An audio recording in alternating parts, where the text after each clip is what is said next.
No, I'm not going here. I've changed my mind. I'm scared. I was right. It is a cute little spot, actually. It is a cute little spot. So today I want to talk about navigating overwhelming feelings, because this is something that I have become quite a master at myself, if I do say so myself.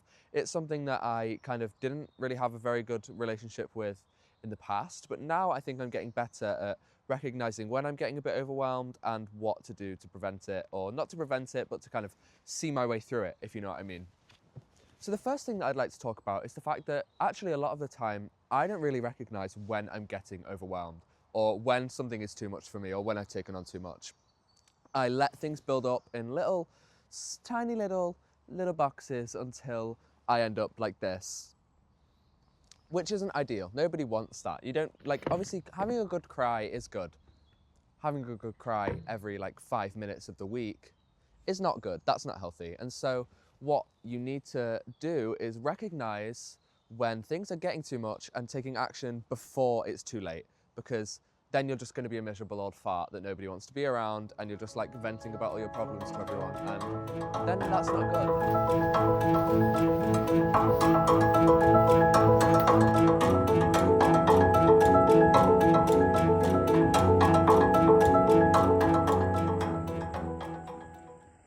It's a little bit like if you're driving a car and it's got the check engine light on. I mean, you're going to ignore it at first because it's just a little warning, and it's like, oh, well, maybe the engine's a little bit broken, but it's fine. Realistically, the small issue is just getting worse, and then, your engine it's going to start making weird sounds, and it's going to start to feel a little bit weird inside your car, but and your emotions work in the same way. If you don't check in with yourself, just like how if you don't check in with your check engine sign on your car, if you don't acknowledge what's going on when something feels a little bit off, or if you're struggling with something, if you don't talk about it, the problem's not going to disappear. It's just going to keep building, and then at the point where you notice, actually, this is really bad, you might be too emotionally exhausted to fix it in the first place. The sooner that you listen to yourself, the less damage that you're going to have to repair. In my opinion, the first key to navigating overwhelming feelings is a support system, a good support system. And by this, I don't mean having a friend that you can vent to all of the time. I think this is something that I used to do when I was just a little teenager, is that I'd have people who I'd go to message whenever I needed to just talk about my feelings, or when I needed to quote unquote vent. And I think this whole thing of venting is actually, I think it can lead to quite a toxic dynamic in friendships, in that you then start to realize that you're picking certain people out in your life to message only when things are bad, and you don't really get to talk to them or have many conversations with them outside of that. And so all they're going to pick up from the fact that you're messaging them only when you're upset is that you're just always really sad, and that's giving an impression that you're not a person that they're going to enjoy being around. As much as that's not maybe the case, or as much as you actually might be the most enjoyable person to be around, if you're just going to someone and messaging them about how you feel all the time, instead of just doing something nice, or asking them if they want to go out for lunch, or just spending quality time with each other to actually build a healthy friendship. When you pick a friend, or you subconsciously have a person in the back of your mind that you go to message whenever you're feeling like shit, and you message them and you say, oh, look, this is all my problems, can you, this is what I'm going through and I'm really sad about it, what's your advice, what should I, help me. That's quite a toxic way to latch onto someone, because then that's not someone who's your friend, that's someone who you've sought out as a free therapist. Friendships are for emotional support. I completely agree. I think that's the main reason that people find friends, is so that they have a support system around them. People they can talk to when they're feeling low, but also, more importantly, people that can support them when they're going through good things as well. And I think when you vent out to someone, or when you have a friend that's constantly receiving negative information and trying to turn it positive and trying to make you feel better, that's not good for you, and it's not good for the person involved, because they're having to be your therapist, but they're not qualified to do that. They're qualified to be there for you and to be a good friend, but friends aren't qualified therapists. They don't have all the answers for you. And so when you lean on someone 24/7 trying to get them to make you feel better, you're not going to, because they don't have the answers, just categorically. And then they're going to start to feel bad because they can't help you, and you're going to feel bad because you can't help yourself. And so you need to learn independence.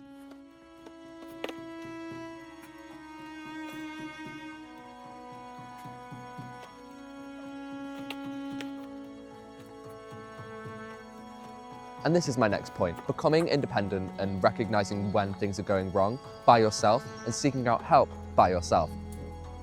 I feel like I'm telling you off. I'm really sorry if it feels like that. I'm not telling you off, I think the reason that I was speaking so passionately about that then and so like almost angrily about it is because I was that person when I was a teenager. I was the person who would pick someone out and be like, oh, can I vent to you for a sec? Can I just tell you what's going on with my life? And they'd be like, yeah, of course, because they can't say no. If you ask someone, like they can, but they don't, like good people aren't inclined to say no when you're like seeking out help, but that doesn't make it fair. Because it is not in the hands of your 14-year-old best friend to like save your life. You can't put that on them. You can't put that pressure on someone. And I've had friends who have come to me and been like, these people just keep messaging me and they're like really, really not well. And they are telling me things that I don't want to hear. And I'm feeling inclined that I need to give them help and save their life. And that is crazy. That's not okay. It's like a 14-year-old girl who's now being like put in a position of like, they feel like they are in control of saving someone's life because if they can't offer them the right advice or if they can't be their therapist for an hour, then they don't know what's going to happen. And that's scary because it's like sometimes like 3 a.m. and some people are like sat on someone's phone like telling them not to like end it. Like that's crazy. I don't think anyone should ever be in that position. And so kind of where I'm getting with that is that you can't just rely on other people for your own happiness. You have to kind of be able to seek it out yourself. And that's something that I've had to kind of learn the hard way, in that I used to be very reliant on other people. And in some cases, I still am reliant on other people for my own happiness. I'm not going to pretend that like I don't need someone to validate my feelings, or that I don't love a FaceTime call every 30 minutes to my best friend. Like I can be needy with my friends at points, but at least I'm aware of that and it's something that I can work on. I think some people just unnecessarily are constantly seeking other people to help them with their issues. I think sometimes it's actually good to just take down, like, I will say it once and I'll say it again, having a little journal, just write down your feelings, doing kind of what I do in just talking to your camera. I have hundreds of videos on my phone of me just talking to myself about how I feel, and it's helpful because it's a physical release of your emotions. You're not just bottling everything up in your head, you're actually physically saying how you feel and connecting dots together. And I think that's a really important thing to do if you want to work on yourself. Understand yourself so you can work on yourself.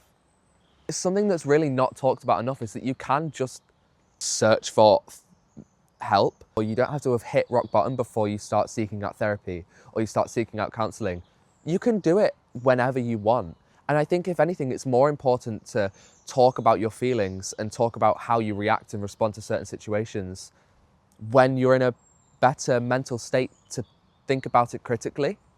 I think when you hit a low point, things can get a bit blurred into everything's awful and I'm always sad and there's no fix for me. But actually, when you're in a better mental state, when you're in a place where you feel more inclined to reason with yourself and debate with your feelings instead of just accepting that everything's awful, you're going to come to more conclusions that can help you heal in certain situations in the future. Understanding your emotions and how you're going to respond when a certain thing happens before it happens can really help you control and escalate a situation that could previously have been blown way out of proportion if you didn't have the tools to look after yourself. Like breathing sounds so stupid, but breathing is crazily helpful in that, not just like breathing normally, but just there's a box breathing exercise. There's so many different breathing exercises, or even just doing like a 5-minute meditation in the morning. So you can just take a second and breathe and be focused on that instead of like the 5 essays you have due next week and the work shift that you've got to go and start and the other thing that's due and the person that you've got to go for lunch with and, oh, I need to get that text back. Just pause, breathe, and write things down. Write a list of what you need to do. You just do a little to-do list of what you need to do. And it sounds stupid, but write a little to-do list. Do it. Because once you physically have a list of all the things you need to do, yes, that's still overwhelming because it's the same things you were thinking about, but you can look at it and think a bit more rationally on, okay, I can do this today. That's not going to take so long. And then I could do this. And then I could take a break. And I could do this. And then, oh, well, I've got this coming up, so I can do this. And it helps you actually, then once you physically get to tick off those boxes, it feels so much more validating than just like forcing yourself through the week thinking, oh my God, I need to do this. Okay, right, okay, finally, I've finally done that. And now I need to move on to this thing. Like, no, like treat it like little side quests that you can take yourself on and then like tick them off one at a time. And then by the end of the month, hopefully, you've ticked off all your boxes and realized that wasn't so hard. I just needed to lock in a little bit, you know? Can you see me? I'm here. Hiya. I like it here. I think I'm gonna do a little waffle here. So as I was saying a minute ago, when you have all these thoughts stuck in your head, it can get very foggy up there. And that's when you start to crash down or burn out or not have any motivation to do anything. I personally think something that I tried this month, just hitting the start of the month and writing down everything that I needed to do in the month. And if I did that, then I would be proud of myself. If I did any more, I'd be incredibly proud of myself, but that's not an expectation that I'm setting. And so having it written down actually helps you realize what are the realistic goals that I can set for myself this week or this month? What can I do on this day or this day? And so having this list of things that I wrote down actually then became time blocking. And so I'm in my calendar. And I think this might work for some people, or for some people this might be too much to take in, depending on just how you look at it. I personally actually really like having my days just completely blocked out, exactly knowing what I'm going to be doing on each hour. And I'm going to wake up at this hour, and then I write down on my calendar, and then on this hour I'm going to do this, and on this hour I'm going to do this, and then until this time, and then this day. And it doesn't have to be like, and I'm going to like do 5 hours of solid revision, and then I'm going to film a video, and then I'm going to analyze this document, and then I'm going to eat some dinner, and then I'm going to do some work. Like, you can be realistic. You can just say, well, I'm going to watch The Traitors at 9 p.m. and so I'll put that in, and then I'm going to work at this time, so I'll just put this shift in. And then you get to visualize, okay, so this is the time that I've got in the day where I can do these certain things. And then you just start to piece it in and you realize, oh, okay. And not to sound like Molly May, but we all have the same 24 hours in a day. We all have the same 24 hours in a day where you can just pick what you want to do. And every single day, and you start to realize, okay, well, this day I don't have as much on. So do I want to rest on that day, or do I want to like do one of my hobbies or go for lunch with a friend? And you just start to realize, oh, I'm actually now planning out my life, and I'm in control. And if you aren't writing these things down, and if you aren't like actually physically saying, this is what I need to do and this is when I'm going to do it, you're not telling yourself you're going to do it. You're just going to procrastinate. And if you're out of control of your life, you're out of control of your mind. And then that's when you're going to start to go, oh my God, I'm so sad. I'm so sad. And then you're going to be sad because you don't feel in control of your life. And so if you're physically taking that time and energy and making it yours again, and you're going, no, this is what I need to do, and this is when I'm going to do it. And I find that really helpful. So time blocking is something I'd really recommend. You don't have to get some like fancy schmancy like AI calendar do it for you thing where it's like £20 a month. You can just use like your Apple Calendar or like your Google Calendar. And it's so helpful. It's changed my life, and I'm not even exaggerating. It's literally changed my life. I think we're going to move over here for the end shot. Hey. So, to consolidate, if you're feeling overwhelmed, you need to remember you're going to be okay. A really nice thing that I like to remind myself is that every time I have gone through something where I have told myself, I can't get through this, I'm not going to make it out at the end of this, this is too hard for me, every single time I have got through it and I've been okay. That's kind of incredible. In my opinion, I think that's incredible. I think everyone is a lot stronger than they make themselves out to be. I think a lot of people underplay how strong they are or how much they've been through because they don't want to feel like a burden on someone else. And this might sound a little bit like I'm contradicting myself, but your burdens and what you're going through are not a burden on anyone else. What you're going through is what you're going through. And if it feels too much for you, it is too much for you. It doesn't matter if someone else looks like they've got it all figured out and that they're doing fine and that they're doing perfectly, because nobody's perfect at all. And that's just a common thing that I think a lot of people forget, is that a lot of times we don't validate how we feel because we don't want to feel like a disappointment or like we should be ashamed because, oh, well, this person's doing so well. Why am I not doing so well? Because we have the same workload. No, you don't. It's not a competition. Everyone is different, and so you shouldn't compare your workload to someone else's. If you're feeling overwhelmed, you're feeling overwhelmed. That's okay. But what's not okay is not taking action. If something is bad, take action.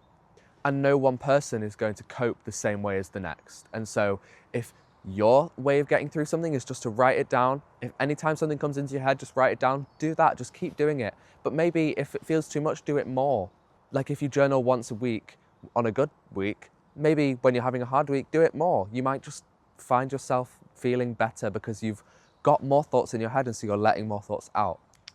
And if you're overwhelmed, I always like to think it's just the universe is challenging you. And if the universe is starting to send you down different paths and giving you challenges that you feel are too much, it's probably just the universe telling you that there's so many better things to come out of the end of this, that the universe knows that you can handle it and that you're going to be better as an outcome. So I just think trust the process. If things feel too much, seek out professional help.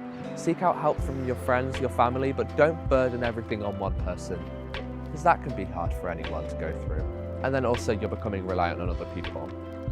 And the only person that matters to you and most in the world is yourself and your happiness. Kidding. No, we should all look after everyone and everyone should be happy, but let's just be nice. And go to free counseling. It's literally free to talk about your feelings and feel better. Do it. It works, kind of. But don't get a bad one. And if they tell you that you should go and run a hot bath to fix your problems with grief, maybe we should try something else.